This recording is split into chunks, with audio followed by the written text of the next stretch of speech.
सोने दी तबीयत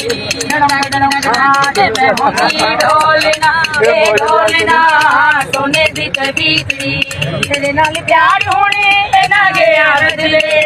सबसे पहले आप ये वीडियो देखें। थोड़ा जिहा प्रेशर एम्प तो आवाज खोलो, साउंड थोड़ा चंगा है, नाम ही थोड़ा चंगा है, तो थोड़ा जिहा साडे कोल भी दुआ लवो। कारीगर भी तुसीं बड़े हो तो मेरा खाली जोर ना लवाओ। बड़ी मेहरबानी, शुक्रिया तुहाडा। या तुसीं आके तकरीर करो तो मैं चलाना, वेख्या जिहा कित्थे जांदा है। अच्छा थोड़ा जिहा इधर भाईजान, थोड़ी जी हाइस खोल छड्डो, मैनू दोबारा ना कहना पवे, नहीं तो मैं स्पीकर बंद करके तकरीर सारी कर छड्डांगा। अच्छा इन्ना आवाज मेरा है कि मैं गोलड़े का लंगर खाता है, मेरी आवाज उत्थे जा सकती है। नात खाना दी वारी तुहाडा स्पीकर बड़ा बलदा है, मौलवी दी वारी तुहानू मौत पै जांदी है, उदों भी खोलिया करो, कुछ नहीं होंदा, तुसीं चंगे बंदे हो, अल्लाह तुहानू बरकत दे, तुहाडा नाम है, तुहाडी इज्जत है, अल्लाह तुहानू होर इज्जत विच इजाफा फरमाए। तुहाडे बाबे राव नूं इत्थे नेड़े लियाओ, बिठाओ ते मैं गुफ्तगू दा आगाज़ करां। हज़रात तवज्जो होवे, बड़ी काबिल गौर। ए ठीक है माइक जा, ए ठीक है, बड़ी मेहरबानी, छेड़िया जनाब।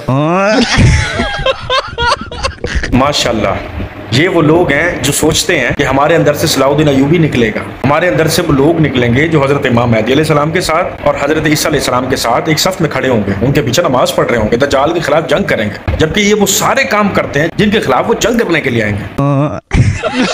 अपनी दुआ के साथ आगे और पीछे बुजुर्गों के नाम लगवा दो, अल्लाह ताला कहेगा ओ ये दुआ तो बहुत खास है, जल्दी कबूल कर ली जाए। और जिस मिंबर पर बैठ के ये बंदा बोल रहा है कि मैंने गोलड़ा शरीफ का लंगर खाया, मेरी आवाज अभी अल्लाह इसकी आवाज बंद कर दे, गोलड़ा शरीफ वाला इसकी आवाज खोल देगा। और फिर तुम लोग ये गुमान भी करते हो कि तुम्हारे अंदर से वो लोग निकलेंगे जो मेहदी अलैहिस्सलाम और हजरत ईसा अलैहिस्सलाम के साथ होंगे। हौज़े कौसर में आप अलैहिस्सलाम आप लोगों को पानी पिलाएंगे, जन्नत में आप लोगों के हिस्से बांटे हुए हैं। ख्वाजा गरीब नवाज के दरबार से हमेशा ये काला धागा आने वाले ज़ायरीनों को दिया जाता था, और जो ज़ायरीन परेशान हैं या किसी काम में रुकावट चल रही है या किसी को बच्चों को नज़र वगैरह कुछ रहती है तो उसके लिए काला धागे को हम बना करके देते हैं। तो इस वक्त क्या हो रहा है कि ख्वाजा साहब के चाहने वाले दूर दूर से अपने अपने शहरों से हमें कॉल कर रहे हैं, मैसेज कर रहे हैं, बात कर रहे हैं कि भाई हमारे को एक काला धागा चाहिए। तो इसी हिसाब से हम दरबार ख्वाजा से यहाँ से उनको काला धागा यहाँ से कोरियर से बाई पोस्ट से उनको उनके बताए हुए एड्रेस के ऊपर भेज रहे हैं। तो जो ज़ायरीन यहाँ पर ख्वाजा साहब के दरबार में आते हैं तो वो हमारे मोबाइल नंबर के ऊपर व्हाट्सएप कर देते हैं या टेक्स्ट मैसेज कर देते हैं, जिससे उनकी डिटेल वगैरह आ जाती है, एड्रेस वगैरह भी हमें मिल जाता है, और उनकी जो प्रॉब्लम है, परेशानी है, जो रुकावट है, जो तकलीफ़ है, वो भी हमें जानकारी मिल जाती है, इतला मिल जाती है। तो उसी हिसाब से धागा बना करके उनको बाई पोस्ट या बाई कोरियर से उनको भेज दिया जाता है। अगर आप इसी चीज को हम लोग बोले ना कि ये बकवास है, काला धागा कभी भी आपकी मदद नहीं कर सकता। काले धागे को तो आप छोड़ो, आप किसी दरबार पे चले जाओ, चाहे वो ख्वाजा साहब की हो या दाता साहब की हो, आप उस दरबार को चाटने भी लग जाओ ना, फजर से लेके इशा तक, या ज़म-ज़म से उसको नहला दो, गुस्ल दे दो, और आपकी कोई हाजत है ना, वो हाजत अगर कोई पूरी करेंगे तो वो सिर्फ अल्लाह पाक करेंगे। आप लोगों के आगे झुकते हो, उसकी मिसाल आप हिंदुओं से ले लो। अब हिंदू जो है वो काली पीली माता के आगे झुकते हैं। उनको क्या लगता है कि ये तमाम जो हम चीजें करते फिर रहे हैं, आग की परस्तिश कर रहे हैं या जो भी कुछ कर रहे हैं, इससे हमें शिफा मिलेगी, हमारे जो बैंक बैलेंस है वो बढ़ जाएंगे और हमारा बिजनेस चमक जाएगा। एक्चुअली तौर पर ऐसा कुछ भी नहीं होता। ये जो करने वाली जात है वो सिर्फ अल्लाह पाक की है, चाहे उसमें यहूदी है, निसार है, हिंदू है, मुस्लिम्स है, जो भी कोई कौम है, सिर्फ अल्लाह पाक उनकी मदद करते हैं। अल्लाह पाक ही उनके हर मुश्किल में काम आते हैं, क्योंकि अल्लाह ताला ने फरमाया है कि तुम्हारा आखिरत वाले दिन कोई हिसाब किताब नहीं होगा, तुम्हें डायरेक्ट दोज़ख में लटकाया जाएगा, औंधे मुंह लटका दिए जाओगे। हाँ, इस दुनिया के अंदर जितने ऐश कर रहे हैं, जितने मजे लूट रहे हैं, अल्लाह ताला तुम्हें अता फरमाएंगे। अल्लाह ताला ना मुशरिक को भूखा मरने देंगे, ना मुनाफिक को। ये फैसला अब आपने करना है कि आपने ये धागे ऑर्डर करने हैं इनके बताए हुए नंबर पे राब्ता करके, या फिर आज से पीर फकीरी को अल्लाह हाफिज कि हम तौहीद परस्त हैं। जब इबादत अल्लाह की करते हैं तो मदद भी अल्लाह ही से तलब करेंगे। जब अल्लाह पैदा कर सकते हैं तो हमारी जरूरियात को पूरा भी कर सकते हैं, क्योंकि जब हमसे लेते टाइम अल्लाह ताला किसी से मशवरा नहीं करते, किसी की रिक्वेस्ट को एक्सेप्ट नहीं करते, तो क्या वो देते टाइम किसी से पूछेंगे? जब वो लेते टाइम किसी की नहीं सुनते तो वो देते टाइम भी किसी की नहीं सुनेंगे। वो वादा ला शरीक है। इस बात को सोचिएगा जरूर।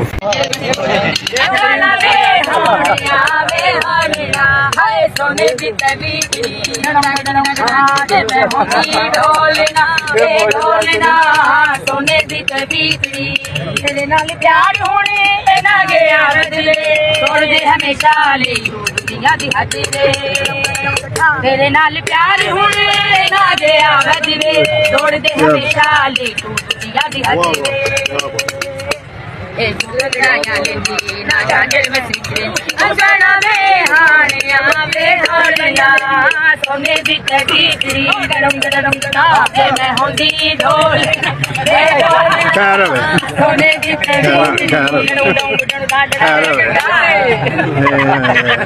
ये जो अभी आपने वीडियो देखी है, ये वीडियो मैं आज बरेलवियों के खाते में नहीं डालूंगा, क्योंकि मैं पर्सनली तौर पे जानता हूँ अहले तशय्युओं को। ये जो भी सूरत हाल अभी आपने देखी कि वहाँ पे गड़वी पे गाना गाया जा रहा है, सिगरेटें पी जा रही हैं, चर्चे बनाई जा रही हैं, ये जो भी काम हो रहा है मज़ार के ऊपर, ये अहले तशय्युओं के अंदर होता है और इसको ये नाम देते हैं लोग शाम कलंदर का। आप अपने इर्द गिर्द देख लीजिएगा कि जहाँ पर भी कब्रिस्तान होगा ना, वहाँ पर किसी न किसी सैयद की एक कब्र मौजूद होगी और उसको इन्होंने एक दरबार बनाया होगा। अब उन शाम कलंदर के अंदर होता क्या है, कोई सैयद होते हैं जो कि खुद को तशबीह देते हैं कि हमारा जो ताल्लुक है वो नबी करीम सल्लल्लाहु अलैहि वसल्लम के घराने के साथ है। चरसों वाली सिगरेटें उनके पास होती हैं, सिगरेटें वो पी रहे होते हैं, लोग आके कसीदे सुना रहे होते हैं जिनमें खातूनें भी होती हैं, लड़के भी होते हैं, सारे होते हैं। तो ये चीजें बरेलवियों के खाते में आप नहीं डाल सकते, क्योंकि बरेलवियों के अंदर ये नहीं होता। हाँ, मैं ये जरूर मानता हूँ कि वो अपने जो बुजुर्ग हैं उनकी शानों में कसीदे ज्यादा पढ़ते हैं, अल्लाह रसूल से ज्यादा तरजीह देते हैं, वो सजदे भी करते हैं, गैरुल्लाह से मदद भी मांगते हैं, लेकिन ये काम नहीं करते वो चर्च बना के दरबारों पे पी रहे हैं और खातूनों को बुला के गाने सुन रहे हैं, डांस करवा रहे हैं, रक्स कर रहे हैं। ये सिर्फ और सिर्फ इंतहा पसंदीगी के जो अहले तशय्युह है ना, ये उनके यहाँ होता है और वो इन चीजों को गुनाह भी नहीं समझते। और जो अच्छे अहले तशय्युह भाई हैं वो उनको भी मैं जानता हूँ, वो कट्टर खिलाफ है इन चीजों के। उनका तमाम टाइम, तमाम वक्त उसी पैटर्न पे गुजरता है जो हूबहू रसूलुल्लाह सल्लल्लाहु अलैहि वसल्लम उनका घराना यानी कि अहले बैत के बताए हुए तरीके के ऊपर है। मैं उन लोगों को भी जानता हूँ, तमाम ऐसे नहीं।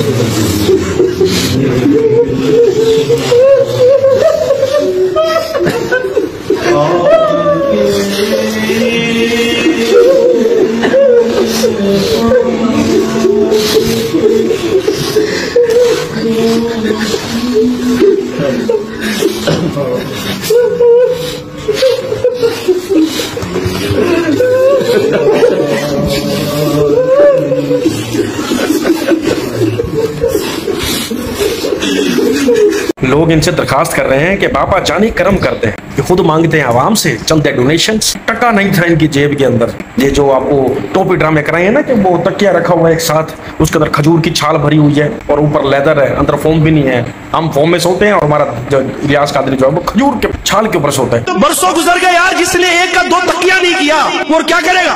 हमने तो तकिया कितने 10 डिजाइनों के बनाए हुए हैं, इनका तो आज तक तकिया चमड़े का और उसमें खजूर की छाल भरी हुई है। देख रहे तकिया।